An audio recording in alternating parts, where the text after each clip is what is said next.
Olá! É com grande alegria que estamos recebendo hoje a professora doutora Ana Amélia Camarano no nosso 5º Congresso Internacional de Estudos do Envelhecimento Humano, para apresentar a conferência intitulada O Novo Regime Demográfico e o Envelhecimento Populacional, algumas implicações.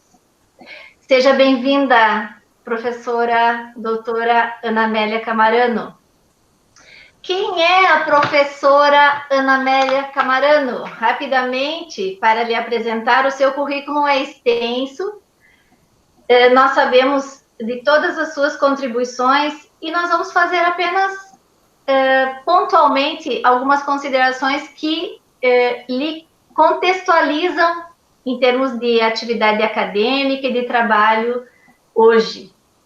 Primeiro que eu vou me identificar com a sua formação, graduada em Economia pela Universidade Federal de Minas Gerais, e depois passando por mestrado em Demografia, doutor em Estudos Populacionais, pós-doutorado também no Japão, em Envelhecimento Populacional e Arranjos Familiares.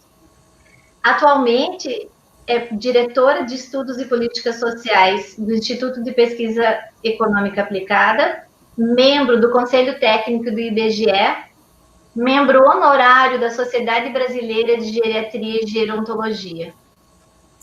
Professora Ana Amélia, a palavra é sua.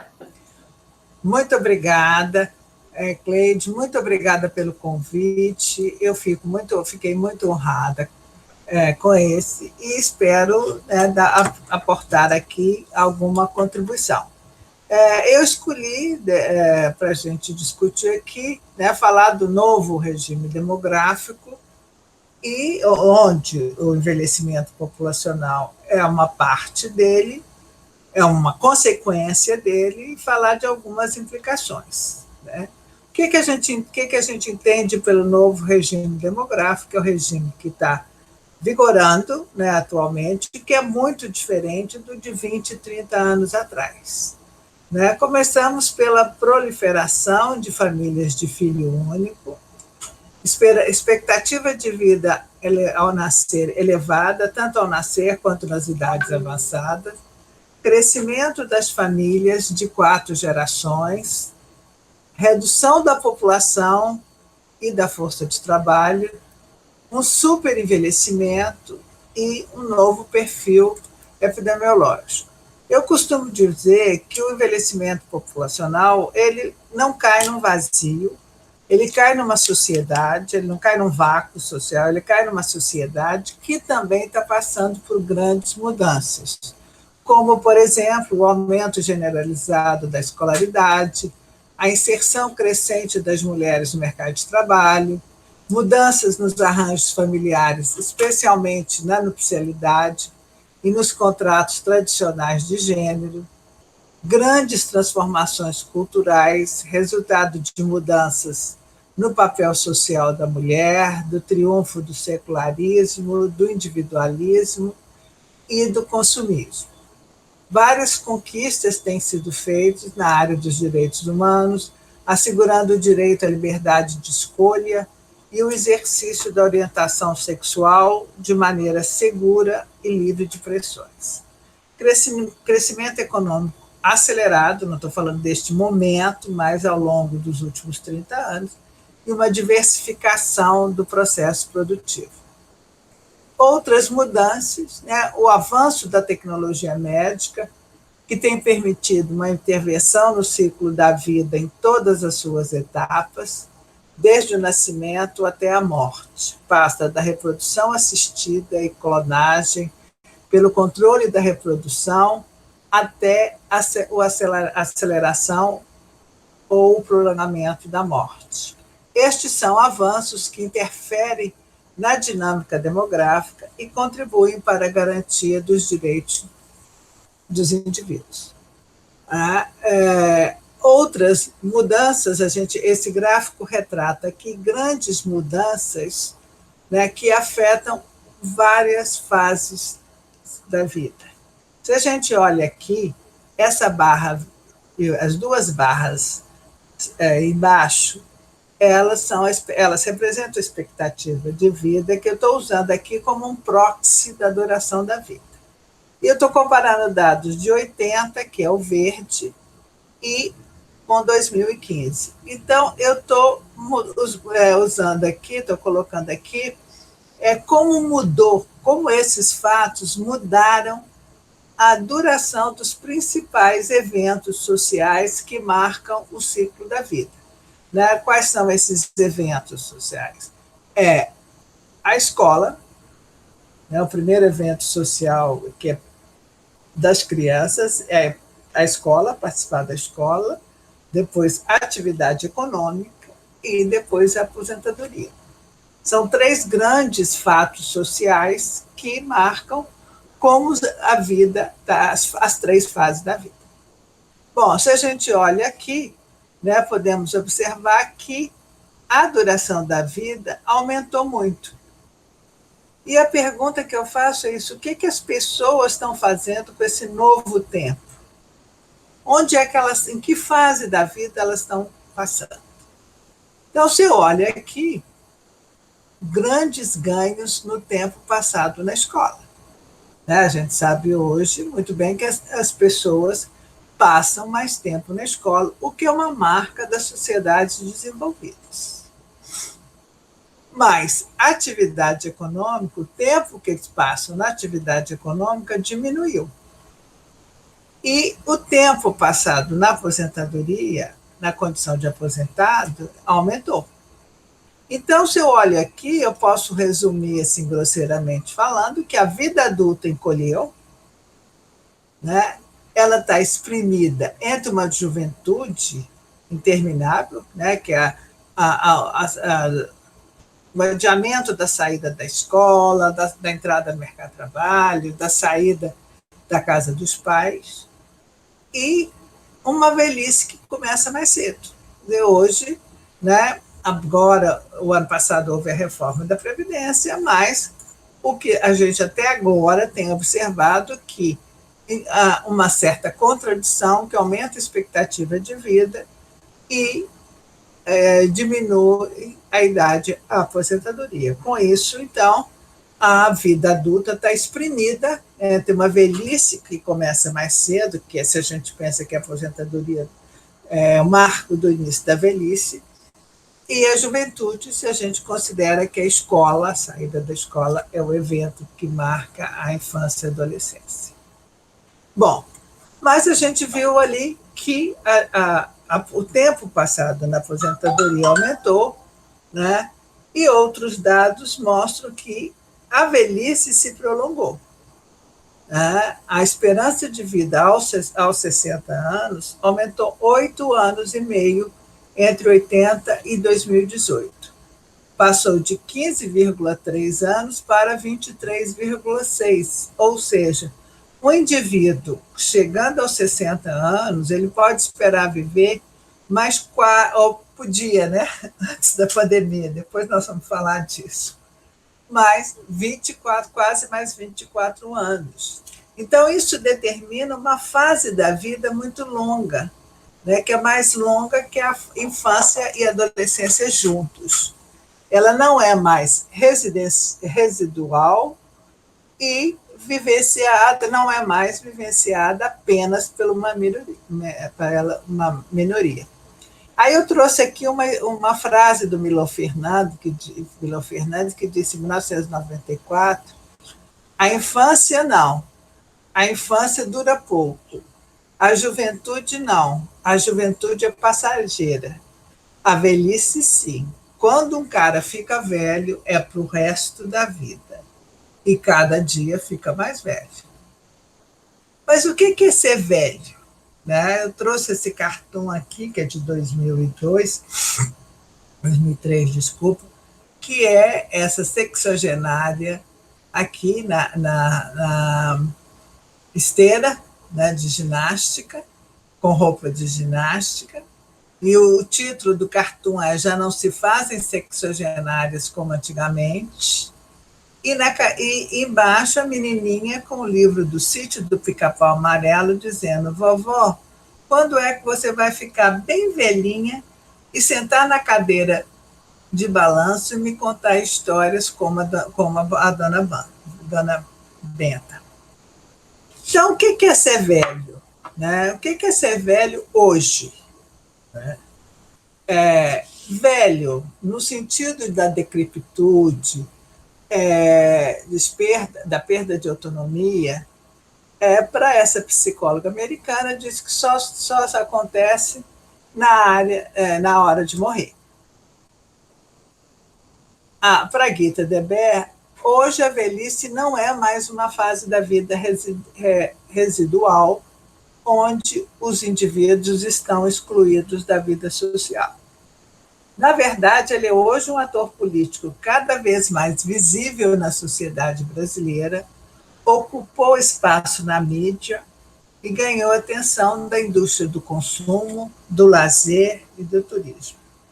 Nós vamos ter que repensar tudo isso com a pandemia.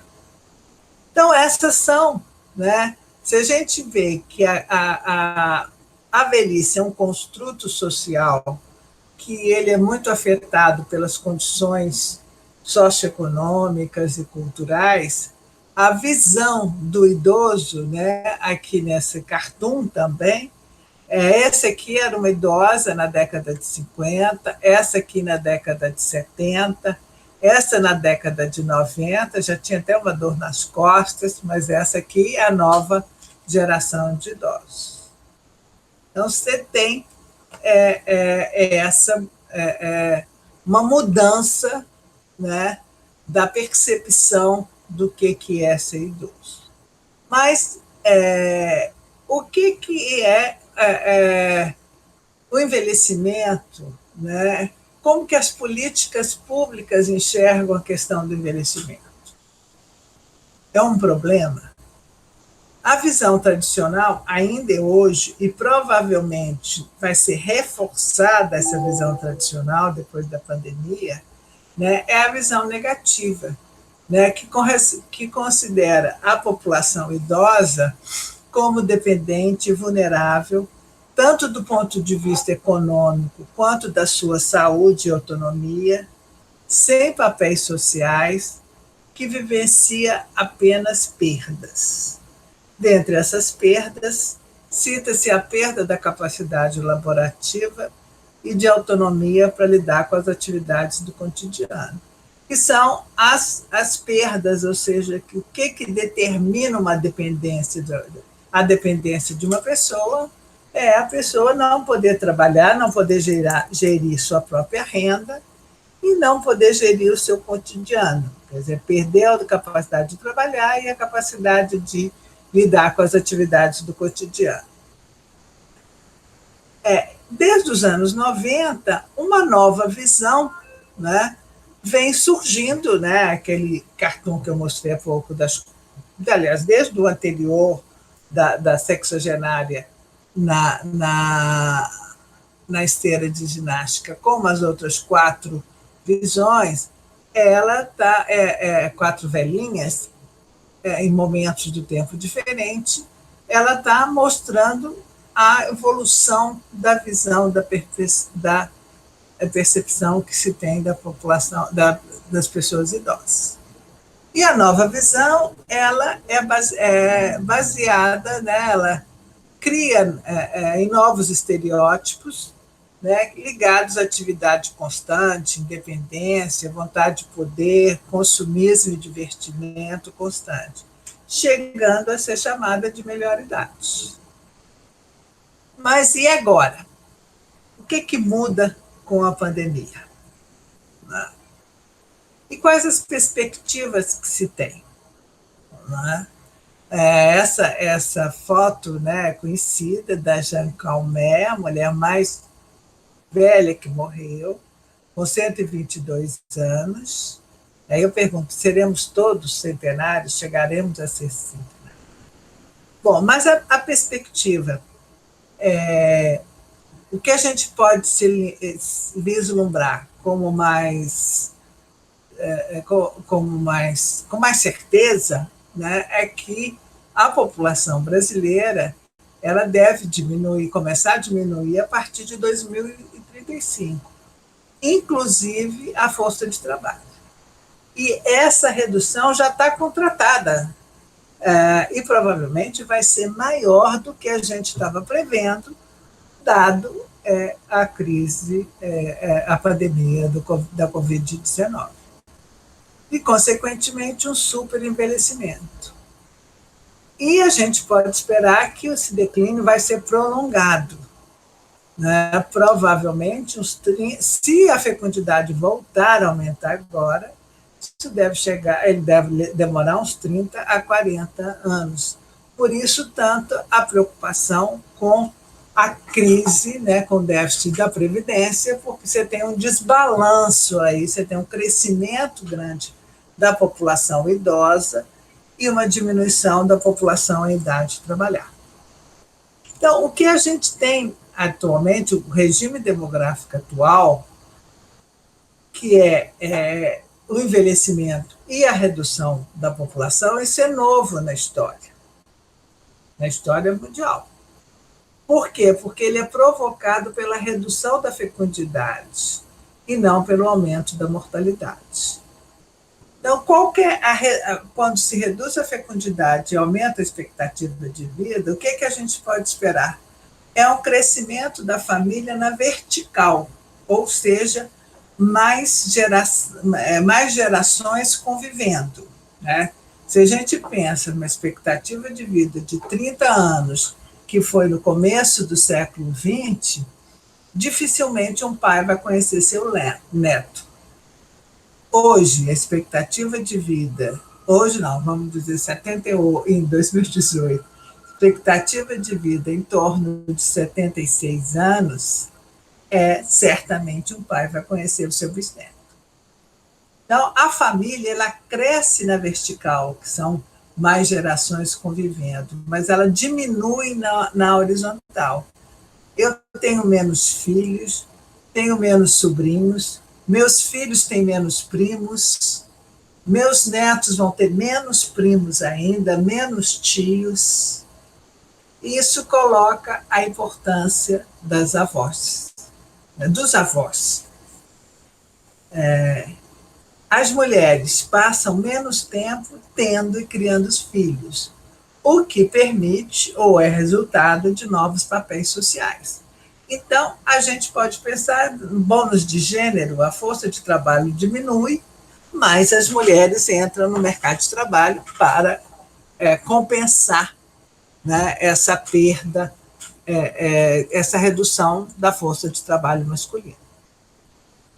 Agora, um ponto importante, né, dentro desse quadro do regime demográfico é que ficar velho numa sociedade demograficamente dominada por pessoas jovens é diferente de ficar velho numa sociedade demograficamente dominada por velhos. E a gente não sabe muito ainda, porque, como eu disse, isso é novo na história.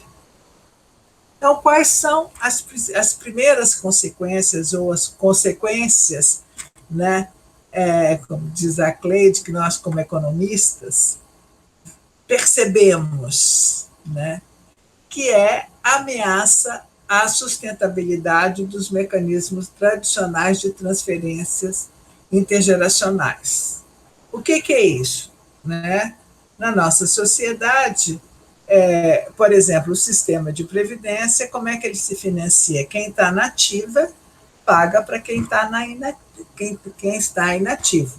Então, uma transferência entre gerações. Né? Eu trabalho para pagar a aposentadoria do meu pai. Depois o meu filho vai trabalhar para pagar a minha aposentadoria. Da mesma maneira, na questão do cuidado. Os pais cuidam das crianças e depois, quando eles ficam velhos, as crianças ficam adultos, eles vão cuidar dos pais idosos.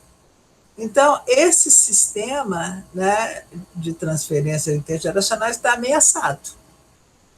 Né, porque hoje, né, as famílias têm menos filhos,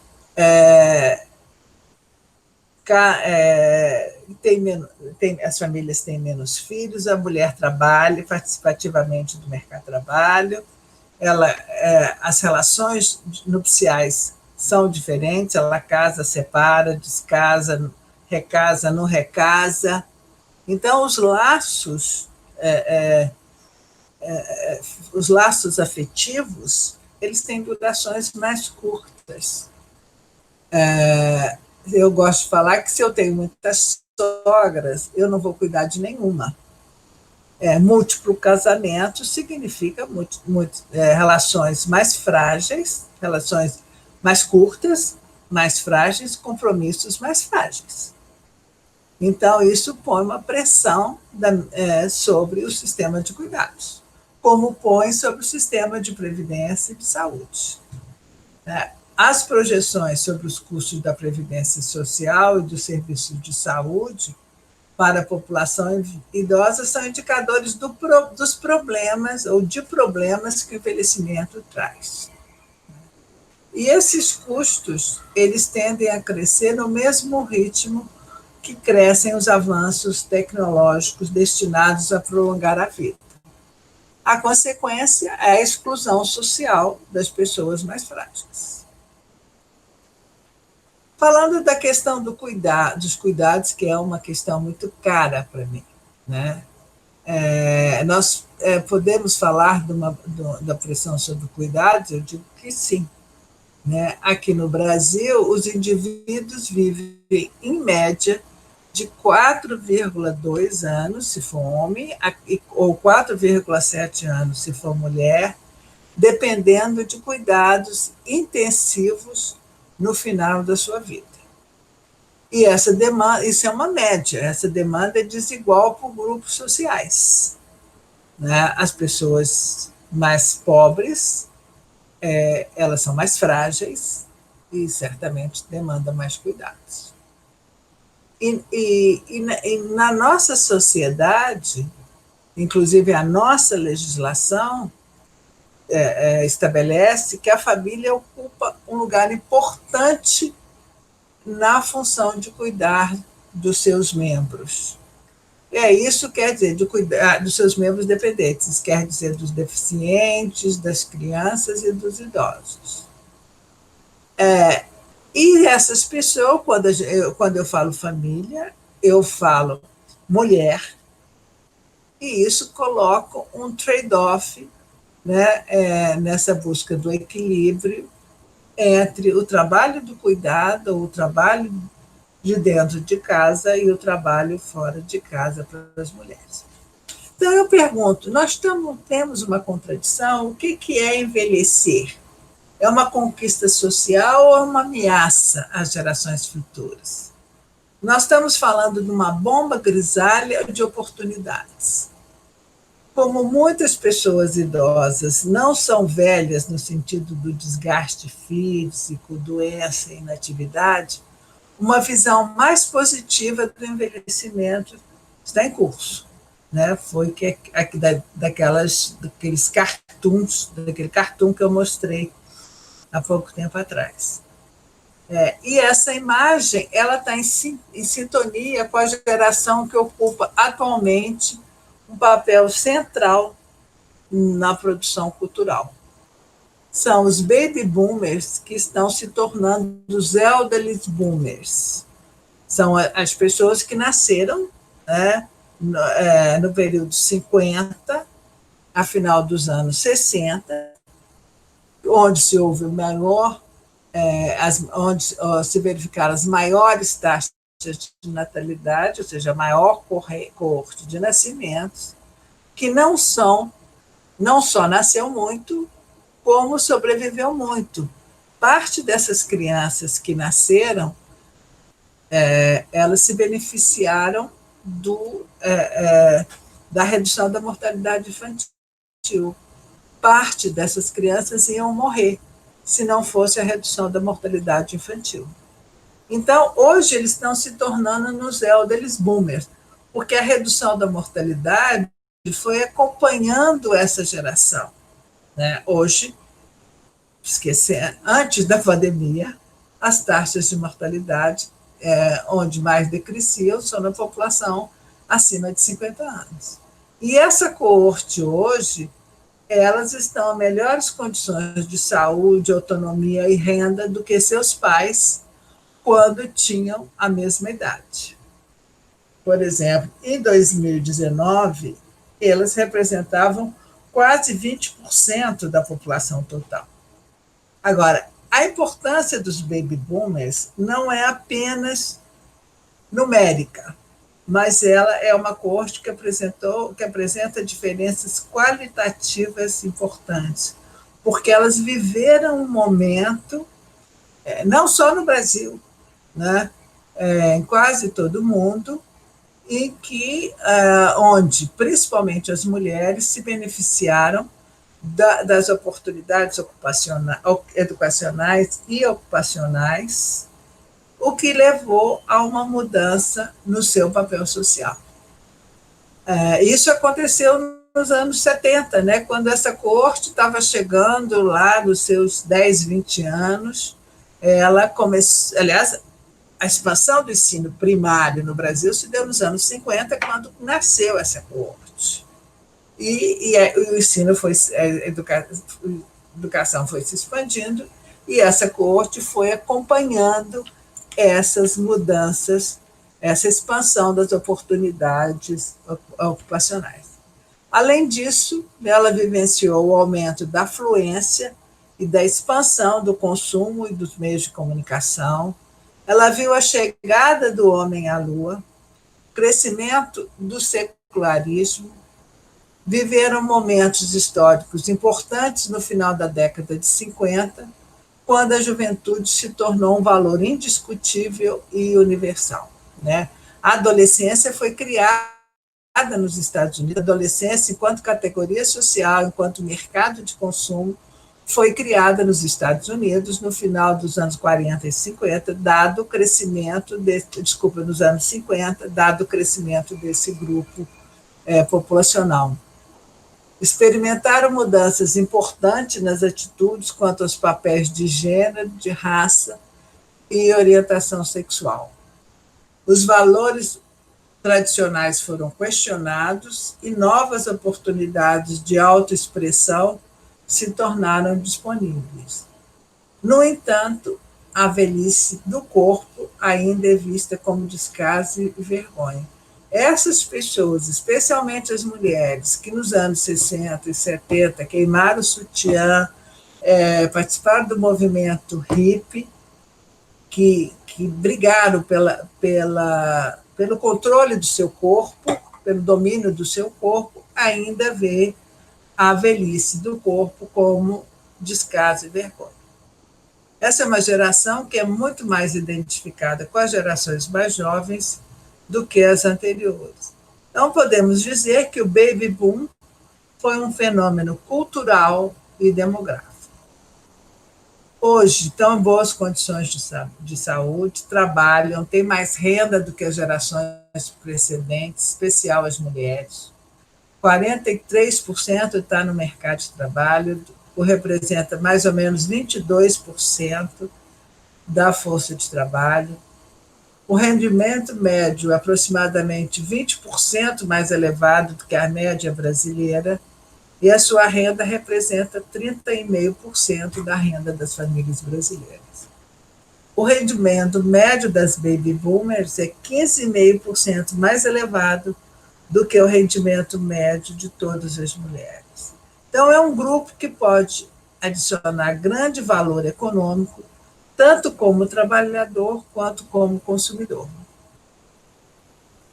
Nos países mais desenvolvidos, produtividade e desenvolvimento econômico estão crescentemente associados à habilidade de reter e recapacitar trabalhadores mais velhos.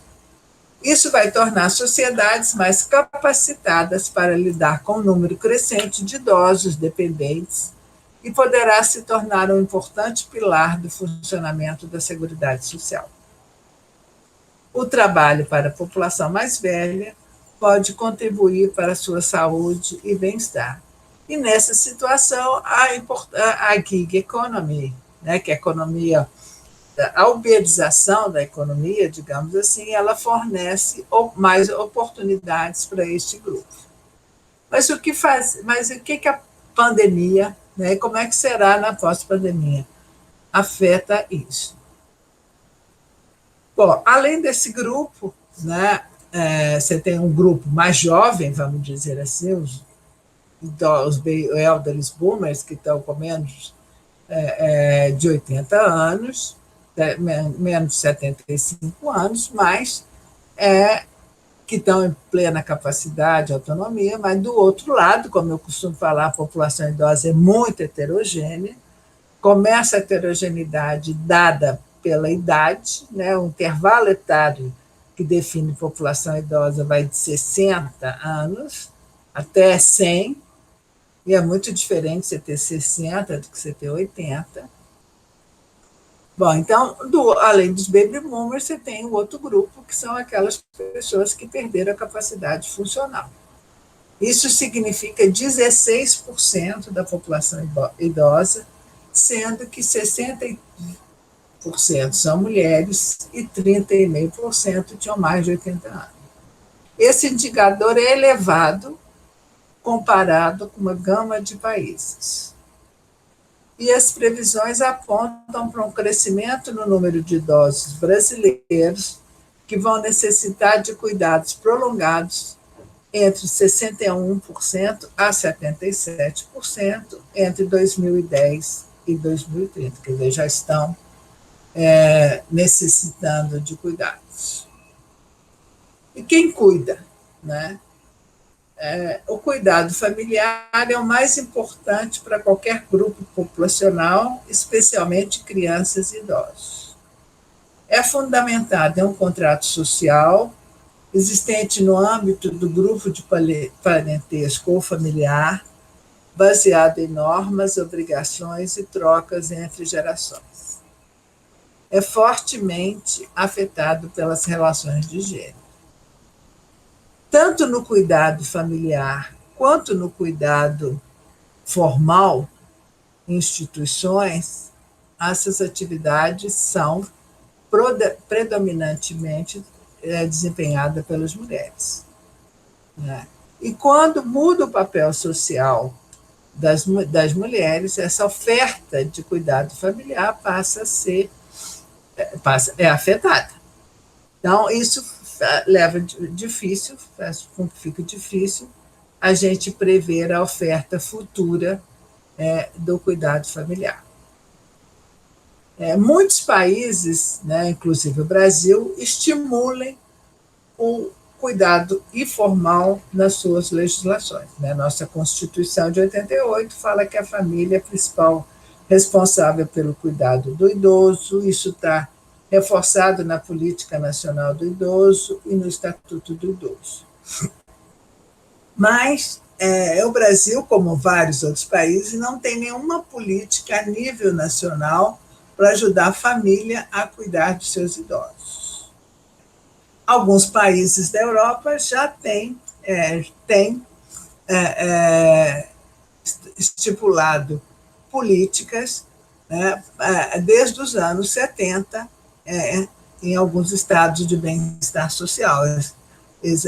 As legislações têm estabelecido metas para que o Estado ajude a família a cuidar. Né? Seria como você transferir a responsabilidade do cuidado dos idosos da família para os setores público ou privado.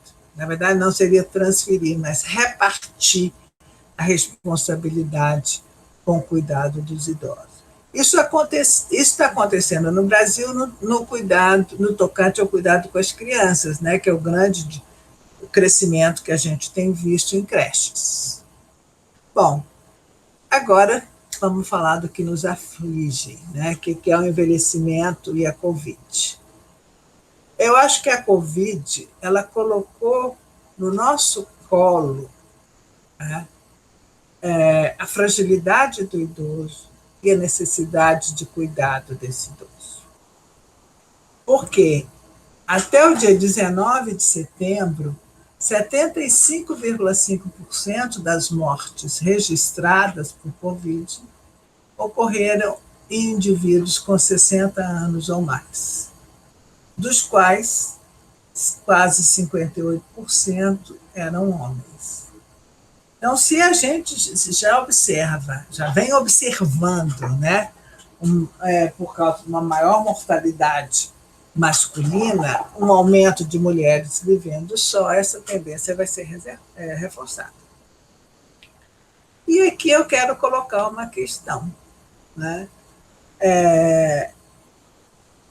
Quando se coloca, né, dada a questão do Covid afetar mais a população idosa, quer dizer, afetar de forma mais grave a população idosa, dadas as suas multimorbidades e tal, essa questão que tem sido, no auge da pandemia, na Itália e mesmo aqui no Brasil, houve essa discussão sobre a quem priorizar na alocação dos leitos para a UTI.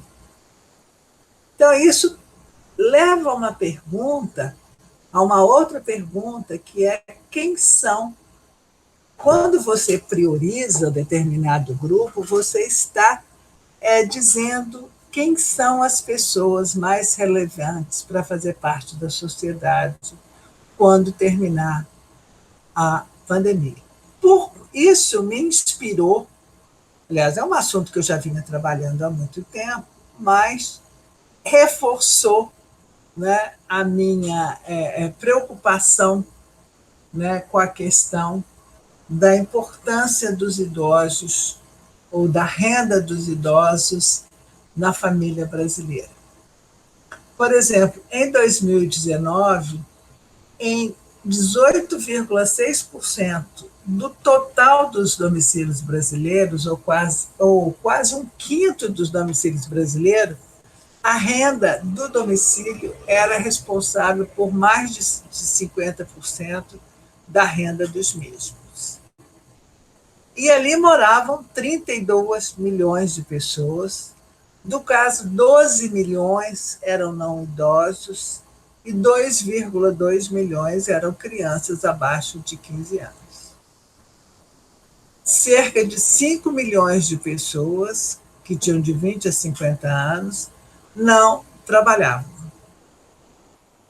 A renda do idoso contribuía com 90% da renda destes domicílios, sendo que a maior parte delas vinha da renda da Seguridade Social, quase 60%. Mas, mesmo assim, a renda do trabalho era muito importante na renda desses domicílios, 31%. E se morrem esses idosos. Essa é a pirâmide de óbito de idosos acumulada até 17 de setembro deste ano. Né? Você pode ver aqui que morrem mais homens do que mulheres, e o grosso dos óbitos está aqui entre 60 e 80 anos. São os baby boomers que são mais acometidos. Só entre os homens de 70 a 79 anos se encontram 25% dos óbitos. E esses homens, eles poderiam esperar viver mais 12,3 anos. Ou seja, isso se pode dizer que são mortes precoces. Eles teriam mais 12,3 anos para viver e poderiam trabalhar por mais 2 anos. Os domicílios, se esses idosos morrerem, né, a renda per capita desse domicílio, que era de 1.772, cairia para 1.281. 12% dos domicílios brasileiros contavam apenas com a renda dos idosos. A morte deles levaria com que 5 milhões de pessoas ficassem sem nenhuma renda. Quer dizer, o que pensar nesse momento de dificuldades no mercado de trabalho, de inserção no mercado de trabalho, de aumento da pobreza, né? Quem é mais importante, né, para ganhar um leito na UTI, para ocupar um leito da UTI? Bom, para finalizar, né, eu queria dizer que viver muito é um sonho da humanidade, mas não é um fato novo na história. Né? O que é novo na história, quer dizer, os grandes patriarcas viviam como Abraão, viviam mais de 900 anos, que mesmo que medidos em tempos atuais, teriam vivido uns 140 anos. Eu mostrei lá Jean Calmet, que viveu 122 anos. O que tem de novo é a democratização da sobrevivência, ou seja, muito mais pessoas estão chegando nas idades avançadas. Né? Corre principalmente por causa da redução da mortalidade infantil. Então, hoje, você tem uma população mais heterogênea, quando a gente dizia que viver muito, que os velhos eram os sábios, sim, eram os que tinham mais saúde, porque eram os mais fortes que conseguiram sobreviver aos obstáculos da vida. Mas, e agora? Com a pandemia? A pandemia vai afetar a busca deste sonho? Até quando vamos viver, né, esse excesso, né, que se chama de mortalidade elevada? E a pandemia já está afetando, os óbitos pela pandemia já estão afetando a expectativa de vida ao nascer. No caso dos homens, comparado com 2018, a expectativa de vida de hoje já é 1,4 anos mais baixa. E no caso isso da expectativa de vida ao nascer, desculpa. E aos 60 anos, ela é 1,2 anos mais baixa. Ou seja, eu posso dizer, com isso, a pandemia encurtou a velhice. Bom, muito obrigada. Estou aqui à disposição, né, para a gente quiserem mandar pergunta, conversar. Estou à vontade, estou à disposição.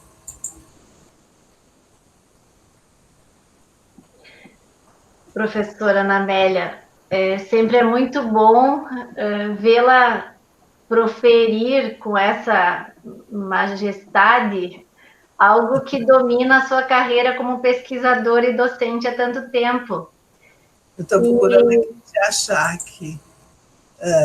E algo que nos provoca em tentar entender essas mudanças é sempre contextualizar o envelhecimento em mundos e contextos econômicos diferentes.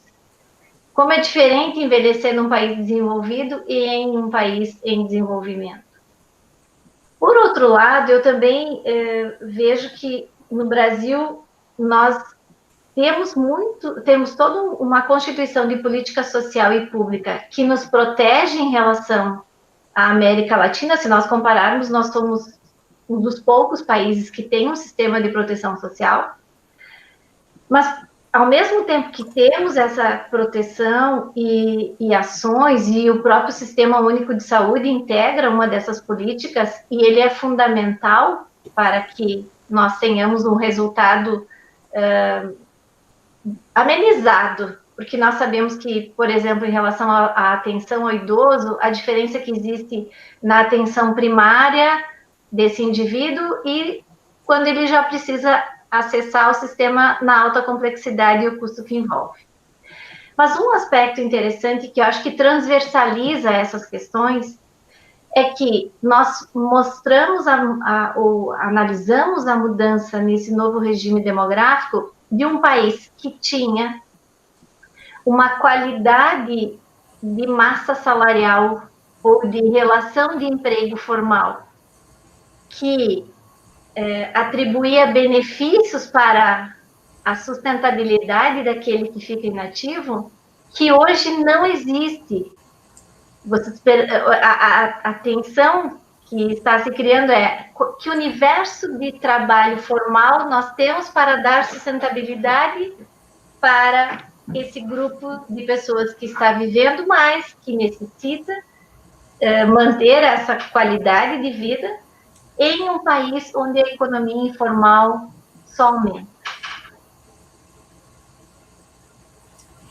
Eu acho que esse é um grande complicador, porque a gente está vivendo um momento que, até vou esquecer, né, da pandemia, mas vamos pensar num momento que essa geração, voltando aqui, a geração ainda baby boomer foi uma geração que entrou no mercado de trabalho, está conseguindo, teve salários razoáveis, conseguimos se aposentar, teve benefícios sociais, conseguimos se aposentar.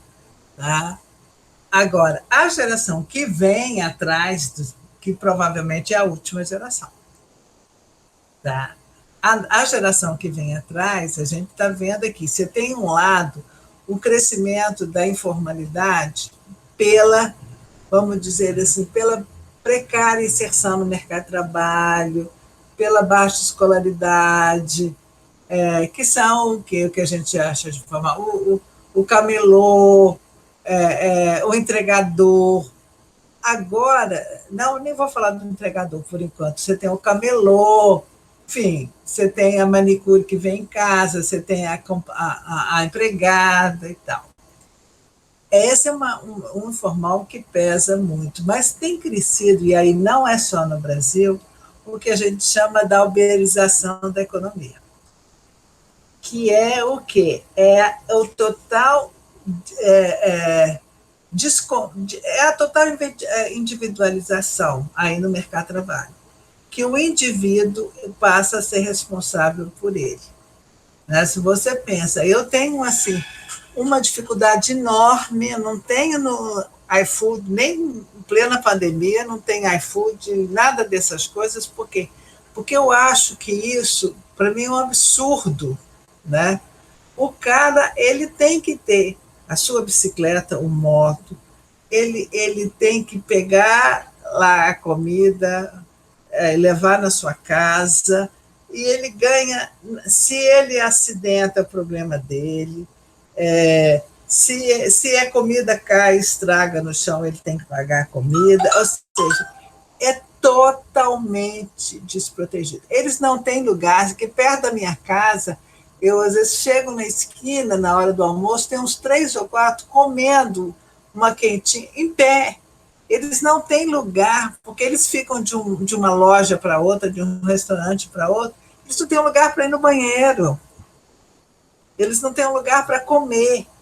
E isso é crescente, você vê isso com o Uber, você vê isso com o Airbnb, que são melhorzinhos comparado aos entregadores.